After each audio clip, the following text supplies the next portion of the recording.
नमस्कार दोस्तों, मैं कीर्ति एक बार फिर से आपका स्वागत करती हूँ। तो दोस्तों आज हम बात कर रहे हैं इमली के अपकमिंग एपिसोड के बारे में। तो दोस्तों एपिसोड की शुरुआत कुछ इस तरह से होती है। आदि ठीक हो चुका होता है, वो बैठा होता है आराम से। इतने में ही वहाँ इमली आती है कुछ फ्रूट्स लेकर और कहती है बाबू साहब आप ये खा लीजिए। आदि कहते हैं तुम यहाँ, तुम्हारी एग्जाम तो शुरू हो चुकी होगी, तुम तो वक्त से निकली थी, तो फिर तुम वापस क्यों आई? तभी कहती है इमली कि बाबू साहब आपको सांप हमरे सामने काटा था, आप हमसे काहे नहीं बोले? आप दर्द छुपाए लिए सह लिए, सिर्फ जैसे कि हम टाइम पर एग्जाम देवे खातिर पहुंच जाएं। तभी आदि थोड़ा तेज आवाज में बोलते हैं कि पर क्या फायदा हुआ, तुम तो वापस आ गई ना। पता नहीं जब भी हम तुम्हारे लिए कुछ अच्छा करने जाते हैं किस्मत हमें बुरा बना देती है। इस बार लेकिन नहीं, कहाँ है तुम्हारी बुक्स? तुम अभी के भी जाओगी एग्जाम देने के लिए। तभी वो उठ जाते हैं और बुक्स को ढूंढने लगते हैं। आधे बुक्स ले लेते हैं और कहते हैं तुम अभी जाओगी, अगर तुमने ये वाले एग्जाम्स मिस कर दिए तो फिर तुम पूरा साल कॉलेज अटेंड नहीं कर पाओगी। हमारी वजह से पहले ही कि तुम्हारी लाइफ में कम प्रॉब्लम है जो हम तुम्हारा पूरा साल बर्बाद होते हुए देखेंगे। इमली पीछे पीछे घूम रही होती है आदित्य के और मना करती हैं कि बाबू साहब हम नहीं जाएंगे, आप आराम कीजिए, बहुत देर हो चुकी है, हम नहीं जाएंगे। आदि कहते हैं फिर भी तुम्हें अभी 1.5 घंटा मिलेगा पेपर सॉल्व करने के लिए, वो तुम्हारे लिए काफी है, अभी जाओ। तभी इमली कहती है कि वो हमें अंदर नहीं जाने देंगे। इतने में ही आदि गुस्से में बोलते हैं कि तुम हमारे सामने टाइम वेस्ट क्यों कर रही हो, अभी की अभी जाओ। इतने में ही वहाँ आ जाती है मीठी और कहती हैं जवाई बाबू तो को आराम करनी चाहिए। आदित्य ठीक से खड़े भी नहीं हो पा रहे होते हैं। तभी इमली कहती हैं कि बाबू साहब आप खुद सोचिए, हम आपको ऐसी हालत में कैसे छोड़कर चले जाएं, हम नहीं जा सकते हैं। आदित्य कहते हैं ठीक है ग्रेट, तो अब हम तुम्हें इस हालत में छोड़कर जाते हैं, हम अभी जा रहे हैं वापस। तभी कहती है मीठी कि आप जिद क्यों कर रहे हो, गुड़िया ठीक कह रही है, बात मान लियो। तभी आदित्य कहते हैं कि आप हमारी बात नहीं समझ रही हो, आप हमारी बात को मान लो। आप नहीं जानती कि इसने कितनी मेहनत की है इस एग्जाम के लिए, पूरा का पूरा साल बर्बाद हो जाएगा इसका। अगर ये इस वक्त एग्जाम के लिए नहीं जा रही है तो हम यहाँ से जा रहे हैं, फैसला तुम्हारा है इमली। तभी इमली कहती है कि हम अभी जा रहे हैं बाबू साहब, लेकिन आप आराम कीजिए। में ही मीठी कहती है पर गुड़िया प्रकाश और सत्यकाम तो बाबू साहब की दवाई लेवे खातिर गए हैं, तू का तो पैदल जाए के पड़ी, बहुत देर लगी है। और वहीं दूसरी तरफ सभी घर वाले एक साथ होते हैं, निधि पूजा करती है, सबको प्रसाद देती है। बहुत ज्यादा सभी लोग परेशान होते हैं। इतने में ही बोलती है मालिनी विश की आदित्य आपको देख पाते, लेकिन जब उन्हें ही फर्क नहीं पड़ता तो आप सभी अपसेट क्यों हैं? तभी रूपी कहती है भाभी आप अभी भी बहुत गुस्से में हो। मालिनी जवाब देती है कि हाँ दी मैं गुस्सा हूँ, लेकिन मैं उससे ज्यादा हर्ट हूँ। आदित्य ने सिर्फ मुझे ही नहीं बल्कि किसी को नहीं बताया कि वो कहाँ गए हैं, क्यों गए हैं। उन्होंने सिर्फ मुझे ही नहीं सबको पनिशमेंट दी है। घर पर कुछ और बोला, ऑफिस में कुछ और। आई एम श्योर उनको पता होगा कि हम सभी उनके लिए कितने ज्यादा वरिड होंगे, फिर भी कोई कांटेक्ट नहीं। मेरी तब समझ में ही नहीं आता उनका बिहेवियर। अब देखना दीदी जब वो वापस आएंगे और अगर हम उनसे पूछेंगे वो कहाँ गए थे, क्यों गए थे, तो सामने से कोई जवाब नहीं आएगा, उल्टा हमें ही डांट के चुप करा देंगे। या गुस्सा करने का हक सिर्फ उन्हें है, मुझे नहीं। वहीं दूसरी ओर आदित्य पूछते हैं सत्यकाम की बाइक की चाबी है आपके पास? इतने में ही इमली कहती है नहीं बाबू साहब आप इस हालत में हमको लेकर नहीं चलेंगे। इतने में ही आदित्य कहते हैं कि हम 15 मिनट में पहुंच जाएंगे एग्जामिनेशन हॉल, हमारी हालत के बारे में नहीं बल्कि अपनी पढ़ाई के बारे में सोचो, 15 मिनट में हम पहुंच जाएंगे। आदित्य मीठी से कहते हैं कि चाबी दो हमें। इतने में ही मीठी देखने लगती है इमली की तरफ। इमली मना कर रही होती है। आदित्य कहते हैं कि आप इसकी तरफ क्या देख रही हैं, आप हमें जल्दी से चाबी दीजिए। इतने में ही मीठी कहती है नहीं जवाई बाबू। अभी आदित्य कहते हैं कि ये हमारी माँ के लिए पेड़ पर चढ़ सकती है, अनजान लड़कियों के लिए बल्ला घुमाकर लड़कों को पीट सकती है, हमारे लिए गुंडों से उनके घर में घुसकर भिड़ सकती है, तो क्या हम इतना भी नहीं कर सकते इसके लिए? इतना सब कुछ कर सकती हो तुम, लेकिन जब तुम्हारे अपने सपनों की बात आई तो तुम पीछे हट रही हो। इमली बोलती है बाबू साहब ऐसी बात नहीं है। इतने में ही बोलते हैं आदित्य इमली तुम्हारा फैसला नहीं है, इस बार फैसला हम लेंगे, तुम हमेशा मुझसे बिना पूछे फैसले लेती हो, फैसला तुम्हारा नहीं है, ये तुम्हारे करियर का सवाल है और ये फैसला हमारा है। तो हमने भी फैसला कर लिया है कि हम तुम्हें वहाँ पर जाकर छोड़ रहे हैं। तभी मीठी चाबी लाकर दे देती है आदित्य को। तभी आदित्य कहते इमली से चलने के लिए इमली मना करती है। तभी आदित्य कहने लगते हैं कि जब भी तुम हमसे मिली हो तुमने कहा है कि तुम गांव की हो लेकिन गवार नहीं हो। मौका मिलते ही पूरी दुनिया को बता देती हो कि तुम्हें वजीफा मिला है। पढ़ लिख कर बड़ी अफसर बनना चाहती हो, ये तुम्हारे सपने हैं और सपने कभी भी आंखें बंद करके पूरे नहीं होते। जाग कर उठकर दुनिया से सबसे नजरें मिलाकर नहक उससे छीनना पड़ता है। अगर एक बार किस्मत ने तुम्हारे नाम कोई चीज लिख दी तो दुनिया में कोई भी उसे तुमसे नहीं छीन सकता और तुम अकेली नहीं हो, हम हैं तुम्हारे साथ। इमली देखने लगती है आदित्य को, इतने में ही बोलती हैं, चुप हो जाती हैं बिल्कुल एक तरह से इमली। इतने में आदित्य बोलते हैं कि चलो। इमली कहती है बाबू साहब संभल के। इतने में ही आदित्य कहते हैं कि हाँ संभल के ही चल रहे हैं। आदित्य इमली बाहर तक आ जाते हैं। इमली बोलती है कि बाबू साहब हमारी बात मानिए, हमें नहीं देनी परीक्षा। बाबू साहब आपको बहुत तकलीफ होगी। बाबू साहब आप अंदर चलिए और आराम कीजिए, प्लीज आप ये सब रहने दीजिए। तभी कहते हैं आदित्य टाइम वेस्ट मत करो और बैठ जाओ फटाफट से बाइक पर। और वहीं दूसरी तरफ अपर्णा जी कह रही होती है मालिनी तुम्हें इतना गुस्सा आ रहा है मैं समझती हूँ। बेटा आदि को जितना हम जानते हैं उतना तुम भी जानती हो। उसने हमसे झूठ बोलकर तुमसे झूठ बोलकर हाँ गलत किया, मगर बेटा ये भी तो जानना जरूरी है कि उसने आखिर ऐसा क्यों किया। मेरा बेटा खड़ूस है, गुस्सेल है, पर बुरा आदमी नहीं है। तभी ध्रुव कहते हैं मालिनी एक और बात, जब कोई रिपोर्टर स्ट्रिंग ऑपरेशन सेटल कर रहा होता है तो उसे काफी सारी बातें सभी से छिपानी होती हैं। हो सकता है इसीलिए आदित्य ने ये सारी बातें अपने बॉस को भी ना बताई हो। तभी रूपी कहती है भाभी आपको तो पता ही है कि आदि भाई के लिए उनका काम ही उनकी प्रायोरिटी है। ये जो झूठ उन्होंने बोला है ना, देखना उसकी वजह भी उनका काम ही होगा। तभी मालिनी कहती है कि हो सकता है आप सब बिल्कुल सही बोल रहे हो, लेकिन मेरा दिल नहीं मान रहा कि 7 साल में ऐसा कौन सा काम आ गया जिसकी वजह से आदि को मुझसे झूठ बोलना पड़ा। तभी मालिनी के दिमाग में उनकी माँ की कही हुई बातें चल रही होती हैं इमली और आदित्य के बारे में। मन में सोचती है मालिनी नहीं मॉम सही नहीं हो सकती, ऐसा नहीं हो सकता।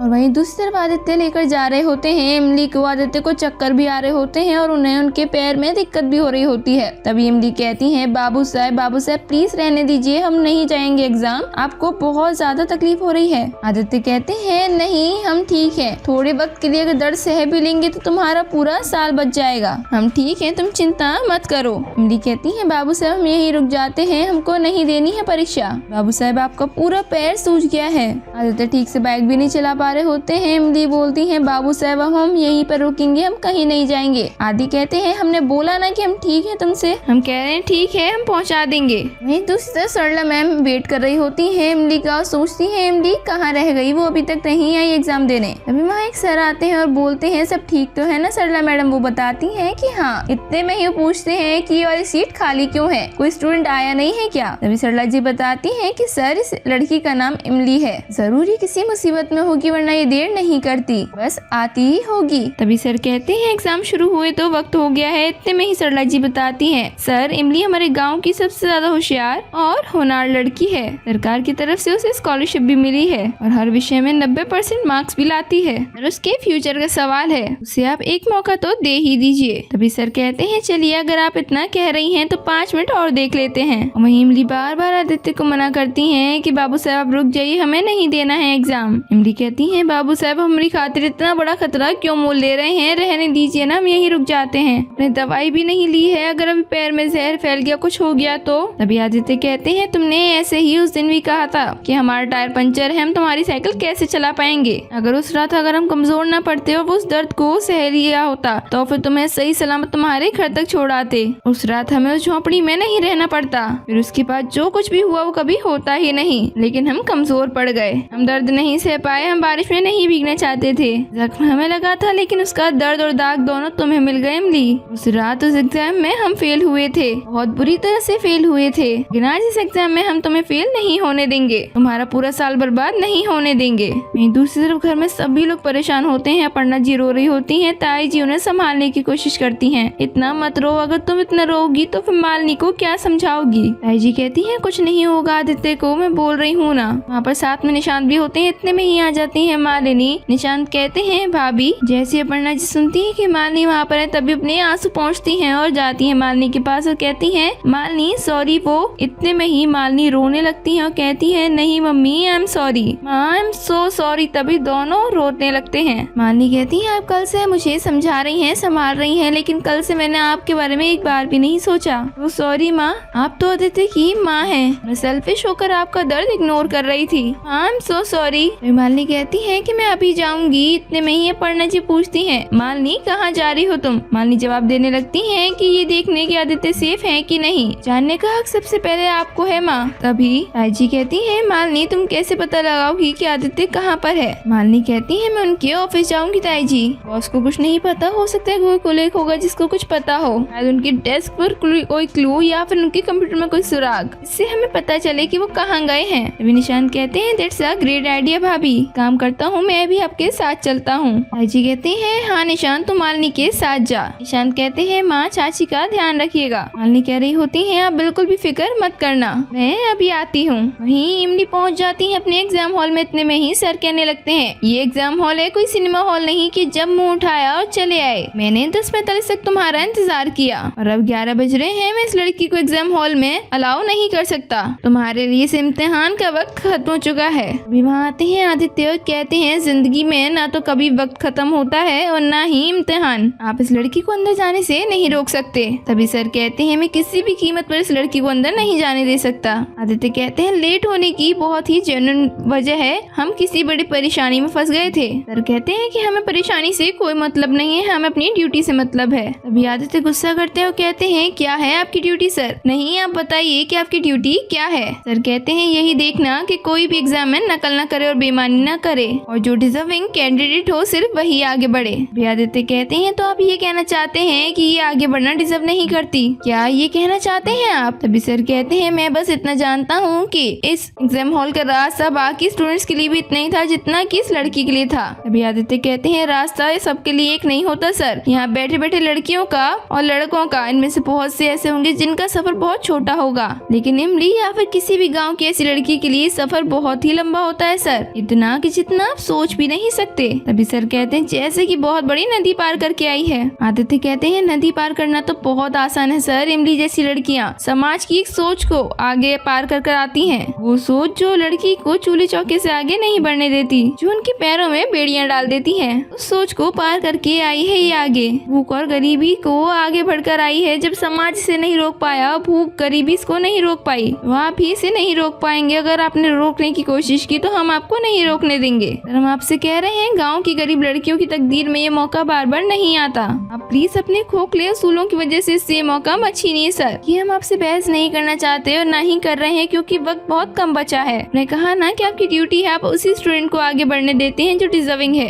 इमली से ज्यादा इस चीज को कोई और डिजर्व नहीं करता सर। हम कह रहे हैं ना आपसे ड्यूटी कीजिए, इस लड़की को एग्जाम देने दीजिए। तभी सर कहते हैं तुम ऐसे खड़े होकर अब यहाँ पर क्या कर रही हो, वैसे ही बहुत तो समय निकल चुका है, जल्दी जाओ अंदर और एग्जाम दो। लेकिन एक बात याद रखना, मैं तुम्हें कोई भी एक्स्ट्रा टाइम नहीं देने वाला हूँ। अब तुम्हारे पास सिर्फ 1 घंटा बचा है, वो भी करना है सिर्फ 1 ही घंटे में करो, जाओ। आदित्य कहते हैं इमली से आज तक तुम्हारी तकदीर सीता मैया ने लिखी थी, लेकिन आज तुम्हारे हाथ में कलम देकर तुम्हें अपनी तकदीर लिखने का मौका दिया है, जाओ और एग्जाम दो। 1 घंटा तुम्हारे लिए बहुत है। इमली देख रही होती है सिर्फ आदित्य को। आदित्य कहते हैं हम यहाँ बाहर वेट करेंगे। जैसे अंदर जा रही होती है इतने में ही आदित्य बोलते हैं सुनो हम तुम पर यकीन करते हैं, ऑल द बेस्ट। तभी इमली बहुत ज्यादा खुश हो जाती है, खुशी खुशी अंदर चली जाती है एग्जाम देने के लिए। वहीं दूसरी तरफ आदित्य के ऑफिस में मीटिंग चल रही होती है। तभी सभी लोग वहाँ से उठकर चले जाते हैं, सिर्फ रह जाते हैं एडिटर सर। तभी वहाँ आते हैं जैनेंद्र जो कि आदित्य के साथ पगडंडिया कवर कर रहे थे। तभी सर कहते हैं जैनेंद्र तुम यहाँ, तुम तो आदित्य के साथ पगडंडिया कवर कर रहे थे ना? तभी वो बताते हैं सर जी बस मैं उसी सिलसिले में आया हूँ, क्या है ना हमारी ऑफिशियल रिक्वेस्ट है, इस नल डेस्क पर दिल्ली ट्रांसफर करवा दीजिए। सर कहते हैं हाँ ठीक है, एक काम करो तुम अपनी एप्लीकेशन छोड़ जाना,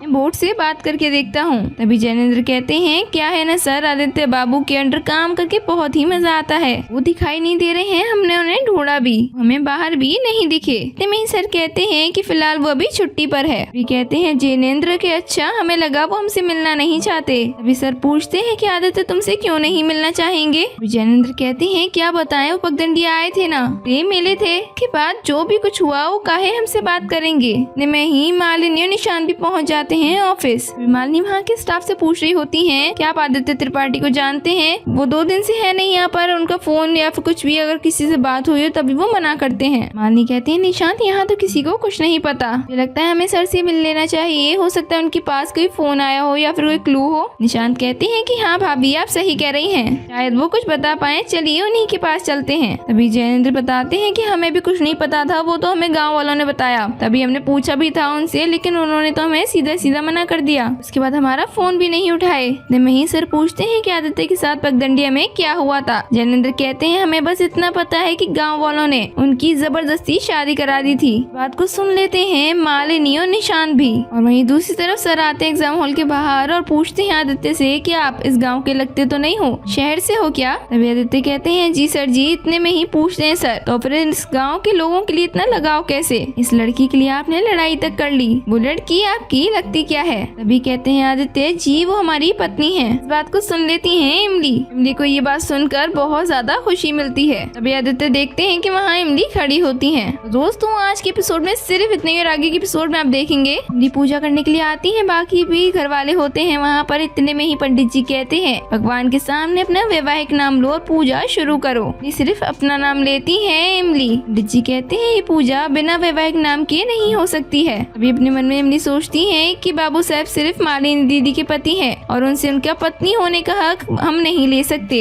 इमली अपना हाथ नीचे कर रही होती है पूजा ना करने के लिए। वहाँ आते हैं आदित्य और अपना हाथ इमली के हाथ के नीचे रख देते हैं। अभी आदित्य कहते हैं इनका नाम है इमली आदित्य कुमार त्रिपाठी। वहीं इमली आदित्य की तरफ देखने लगती है। तो दोस्तों आज के एपिसोड में सिर्फ इतना ही और आगे के एपिसोड्स को देखने के लिए बने रहिए हमारे साथ। अगर अभी तक आपने हमारे चैनल सब्सक्राइब नहीं किया तो जल्दी से कर लीजिए, लाइक शेयर करना ना भूलिएगा। Thank you.